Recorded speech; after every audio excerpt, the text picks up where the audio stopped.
Good morning everybody.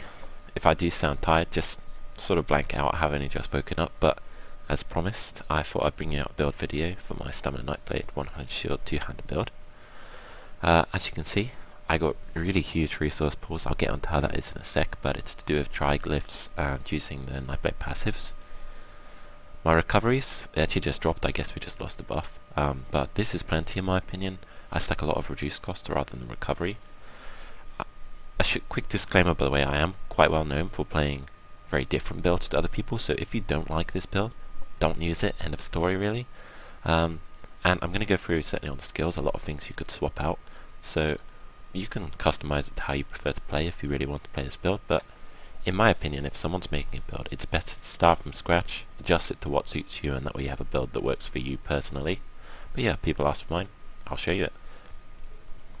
Stamina recovery, 2.2k, it's plenty. I got huge reduced cost and most of my abilities are very cheap. Weapon damage, 2.2k. Now this is on my one-handed shield bar, which is obviously a lot lower. If I swap onto my two-handed bar, I'm up to 2.5k. I use my ulti here, my execute here. So when I need the really high burst damage, it is much higher. When this is buffed, this is sort of 3.3k-ish. So yeah, it can get quite a bit higher.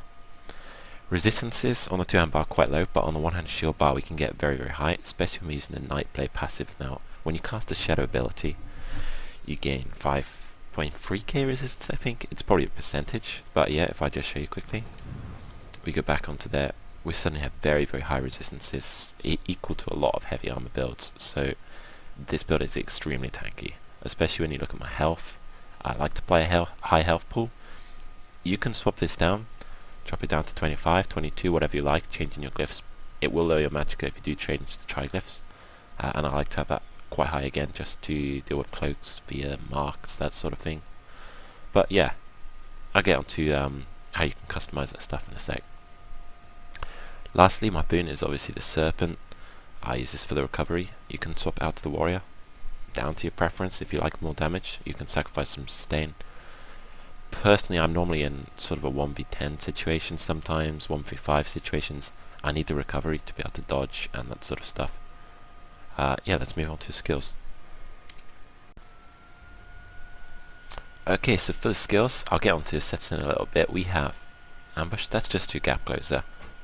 What makes this so useful is when you are in a situation against a number of people, because this is an instant cast gap close, you can make such a huge difference of space between you and a group of people by closing on someone who is on their own. It does do good damage, it does buff your main spammable damage as well, but to be honest, it's not really why I use it. I mean, it's nice for that. It's not the main use, I just use it for great mobility. I mean, this build has 4 ways to avoid damage. One of them is to kite your opponent with ambush. I'll show you the others in a sec. Okay, so number 2, cloak. This is our other way of avoiding damage. If we are cloaking, we can't take damage in that unless it's AoE or unless it's a dot. It does say it purges dots. It's completely bugged. I mean, 90% of the time I think it doesn't even work for me. Maybe it's just me, I don't know. I'm just used to playing with it. I do have a lot of criticism for this skill. People spam it, they just hide. I don't really like the hide and seek game. I think it should get the same treatment as streak.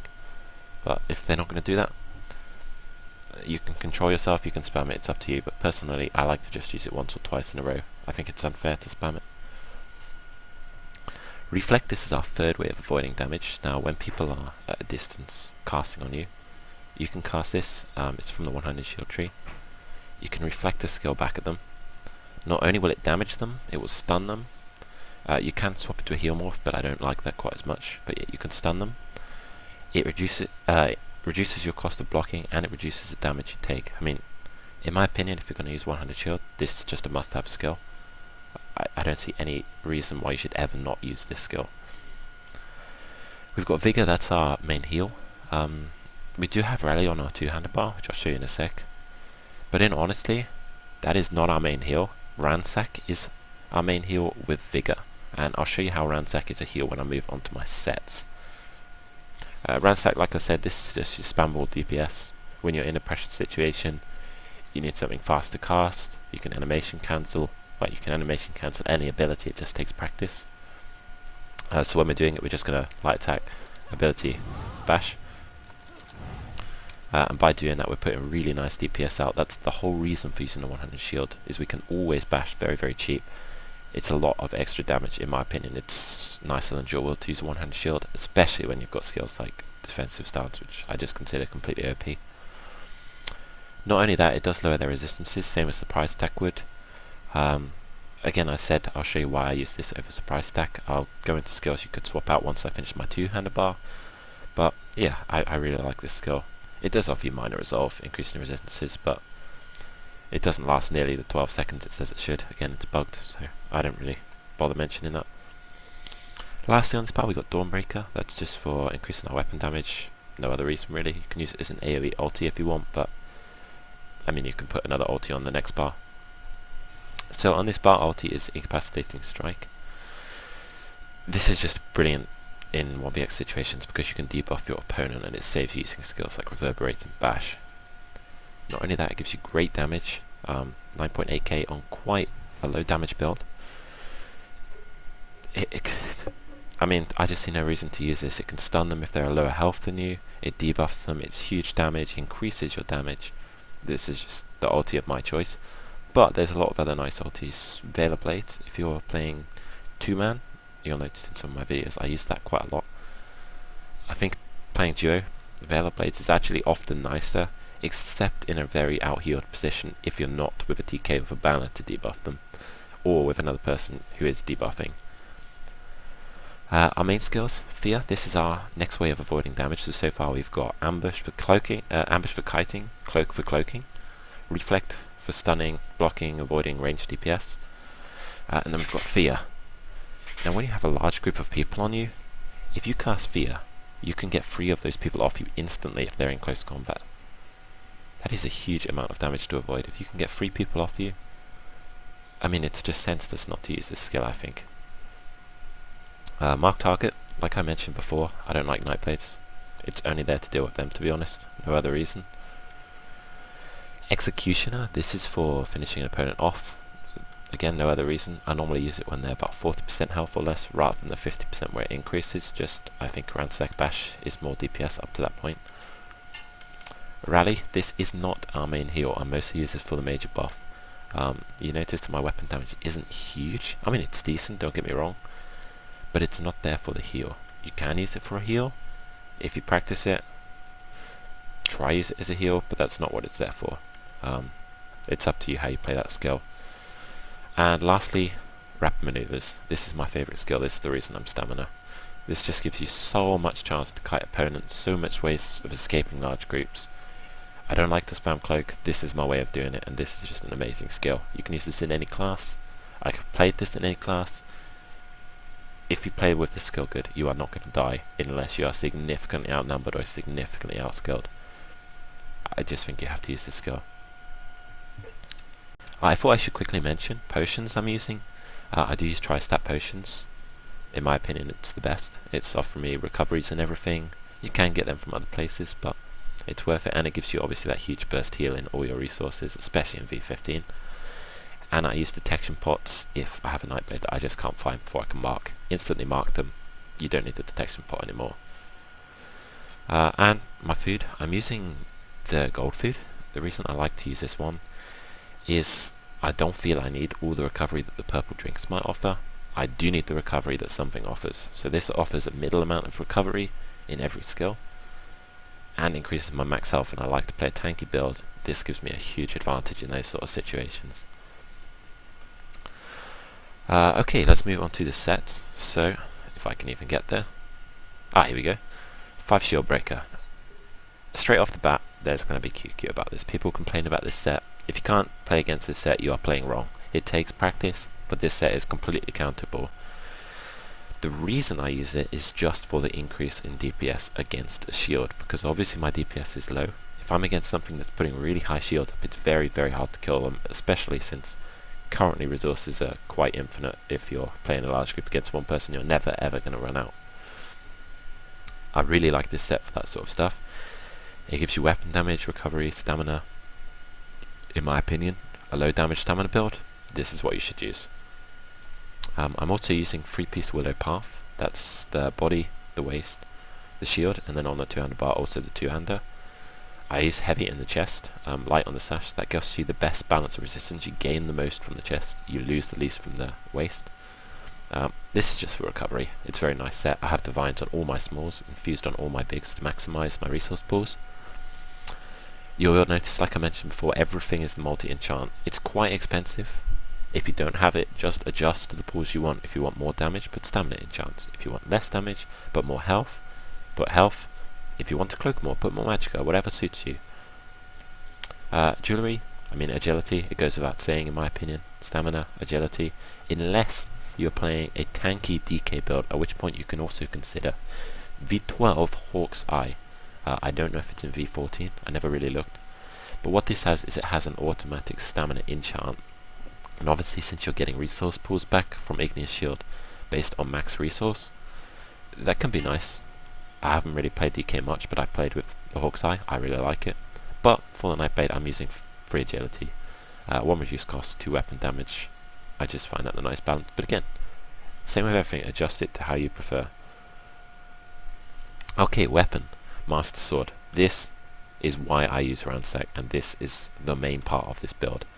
My health regen per second in this build is huge if I'm stacking Vigor, my normal regen, Rally, I mean even that has a dot, right? And obviously the Puncture. It's a lot of health regen, and it is extremely powerful if you use it effectively. It does give you less damage, and it is a weapon that is quite hard to get. I mean, you'll notice mine is charged. I'm sure as hell not farming for another one unless they bring V16 out. Then I will definitely farm for the best trait as well. It's from DSA, that up to you if you really want to do that. But if people want, I can bring another build video out that's similar to this. Actually, it's nothing like this. The skills are the same, everything else is different. But it does avoid the use of the Master Sword. But yeah, this is just completely OP. I don't know why anyone don't use this. I never see anyone using this for that matter. Everyone uses surprise attack and a V16 shit weapon. I love this weapon. I think it's, in my opinion, the best item in the game. But yeah, it's down to preference. Everything is down to preference. Anyway, I'll move on to champion points. I'm bashing every single ability. Even if I'm on my two-handed bar, which I'm not most of the time, it's just for buffs. But whatever I'm using, I light attack, ability bash. It's your best DPS. Now, what you will notice a lot through this video is in my champion tree, I'm going to have 1 point, 2 points, 6 points, 13 points, or 22 points in a huge majority of trees. Most people don't use champion points properly. I'm yet to see someone who does, in my opinion. Because if you do put those numbers into your trees, 1, 2, 6, 13, and 22, that will scale your points the best, which obviously gives you better return on your resources, better blocking, better everything. If people are interested in me explaining it a bit more, ask me, I can make a video. But yeah, I guess I'll just carry on with this for now. But you will notice 6s and 13s especially I have a lot of. Move on to the next part of the green tree, the lover. 50 in recovery. We need some recovery. I know I said I got a lot of reduced cost, but we still need to be able to sustain for dodging, for pressure situations. Obviously we're not recovering when we're blocking, which we can do with this build quite a lot. But blocking isn't your main feature. Blocking is just another way to avoid damage when you're hugely under pressure, can't dodge, you can't get them off with your skills, block a bit. 6 points in Arcanist, just for fear. I find it balances me out with my resources. 1 in Healthy for health recovery. I can put a point in there, again an entire percentage. In my opinion 1 point is worth it. I mean, it's such a small loss of points for such a huge gain. Again, 1 in Befoul. I haven't really tested if this even works, in all honesty. It looks very strong. I know it stacks with other heal debuffs. I like to put a point there. And 1 in Elusive for snares, immunities, that sort of thing. 15 in Tumbling. I'm roll dodging after a lot of skills. Not if I'm under pressure. I mean, I will if I'm under pressure, but that's not when I'm roll dodging the most. When I'm roll dodging the most is when I'm on my two-handed bar, because that's when I'm going to be able to take the damage. So if I'm swapping on my two-handed bar, you'll notice a lot in my videos I'm roll dodging as I cast my rapids or my fear or things like that, because they're my ways of avoiding damage. If I'm roll dodging, I'm avoiding all that damage and getting some pressure on the opponent so that I can move on to my 1hShield and start doing some DPS. On to the blues, again 6 points, so 1, 6, 2s, 6s, 13s, 22s, all over the place. 6 in healing, that's mostly for Master Sword. I haven't really played stacking more in this, I think it could be interesting to try that. I haven't tried it yet, but I will. We also have 30 in Blade Expert. Now, this doesn't look worth it to most people, but what you have to consider is the passives you unlock, and this one is very, very powerful. If I'm tanking a lot, I'm blocking a lot. If I'm blocking, I'm going to put this dot on people, and it is a lot of damage. 5.5k dot. That's kind of significant in a situation, so 30 points in this tree, whatever it is, if you're playing a tanky build, stick it in this tree. It's completely worth it. 6 in piercing, again, 6. I don't really know if this even works. I've heard it scales very badly, but screw it, I'm going to put some points there. 6, again, scales the best. 100 in mighty, maximum damage out, and my leftover points go into precise strikes. Partly to unlock the 120 passive. Where is it? I've completely cocked up now. There we go, last stand. Giving me my nice ultimate return. But mostly just because this is a decent tree. I'm increasing my damage, I'm increasing my healing from the crits. Lastly, onto the reds. Now there's 2 ways to play your reds. The first way is to stack this to get 75 for shield expert. If you're using a reinforced shield, you're going to gain 5k resistance off the bat from this passive. It is a huge difference. However, I recently changed from this tree, and I'm stacking in this next one, which I'll show you in a sec, for Unchained. I'll explain it in a sec. 13s, 6s, it just goes without saying, best return. I balanced it out. Blocking, I'm blocking a lot. I can avoid the damage, get some points there. Resistance, a lot of people are running crit builds. I've even had 22 points in that. I think 13's enough at the moment, but maybe next patch when people are running quite high damage builds, I'll have to put some more there. And then I'm just stacking my resistances up a little bit just to boost those enough to make a significant difference. 22s, these are both very strong trees, reduce an element, dot damage. And then 76 in hardy, because magic and nightblades in particular are a big problem for this build. It's not that their healing is a problem, we have Shieldbreaker to deal with that, but they can kite and cloak, and if they mark you, you're in significant trouble. Marking on this build is very, very bad news for you. You have to rely more on blocking, avoiding damage, and that can take a lot of practice. The reason I have so many points here is this Unchained. It's a ridiculously OP passive, reduces stamina cost of abilities by 80% for 3 seconds after breaking free of a stun. When I'm stunned, that's probably when I'm under pressure. When I'm under pressure by a large group, I'm gonna be using rapids. End of story. I need to get out of there. I need to move myself to a position where I can fight them in a decent spot. Oh, I didn't mention, I should point out, this build is specifically designed for 1vx. You can use it for duels, you can use it for group play if you swap some skills out, but this is a 1vx build, that is why it's there.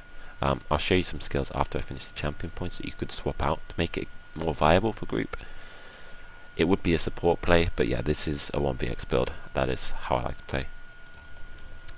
Lastly on the reds, 1 in quick recovery, 1 in heavy armor. We've got a heavy piece, we've got a quick recovery. Obviously we're boosting our healing a bit. I like to have a point in each. It's a lot of gain, not a lot of cost. Quickly onto skills you could swap. I like people to customize their own build, not just copy a build, because it can make a big difference.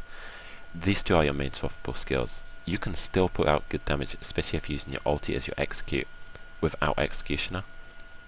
And mark, if you adjust your game style, maybe you can do a Nightblade. I really hate people who just spam cloak, mostly they just run away from me. I can't be bothered with that. If someone's going to run away with me, that's the most boring thing, so I mark them so I can kill them. But yeah, these are your 2 swappable skills. Relentless Focus, really nice. Build up a lot of damage, 20%, is it 20%? No, 10% extra stamina recovery, 8% extra damage. You can use a synergy from it, does a lot of damage. It's a good skill. You can use dodge chances, double take, and obviously shuffle. Both nice. You can also use Wrecking Blow if you like a spam ball. DPS on your 2-handed bar that does a lot of damage, or you could even swap out the surprise attack on your 2-handed bar if you want a bit more burst on this 2-handed bar rather than the 1hShield. Shadow Image, great ability tanking, kiting, it reduces their damage, it does a dot. This is just completely OP, I just don't have space for it, but yeah, if you're playing magic build, I mean, there's no reason not to use this. If you're on stamina, if you have space, again, no reason not to use it, it's amazing. Siphoning attacks, this is the best resource recovery ability in the skill, it's better even than the DK passives. This is huge recovery, you can sustain any amount of damage with this skill. put this skill on your bar, you're not going to run out of resources. So if you're finding you're running out, put it on. Try weave some light attacks. Try use your abilities as much as possible that are attacking them. You're going to gain resources. It's very, very strong. And power extraction. Now, in a group play, I quite often run this on my two-handed bar instead of rally. Like I said, it's just a major brutality buff. This offers it as well. I'm increasing my damage. It does do okay AoE DPS, it's not great. But what it means is, like I said, in a group play this is support, and it means I can use a lot of skills like cow chops, purge, that sort of stuff. You have good magical pull, you have good magical regen. Why not use a magical support skill? I mean, it's more than doable, right? And last sort of skills you can swap. Evil Hunter's very nice. I don't use trap anymore, they fixed it, but there was a pretty fun bug with that. But yeah, Evil Hunter's very, very nice. I guess that's it. Thank you for watching. I mean, the build looks really nice. It works very good. 1vx situations. If you want me to explain more how to customize a personal build, use your champion points, why I use certain skills, another Nightblade build that is for if you don't have a master sword, anything like that, just ask. I'll do it. It really doesn't bother me. I have a lot of work at university, so sometimes I'm time restrained, but yeah, I can try to do that. I guess thank you for watching.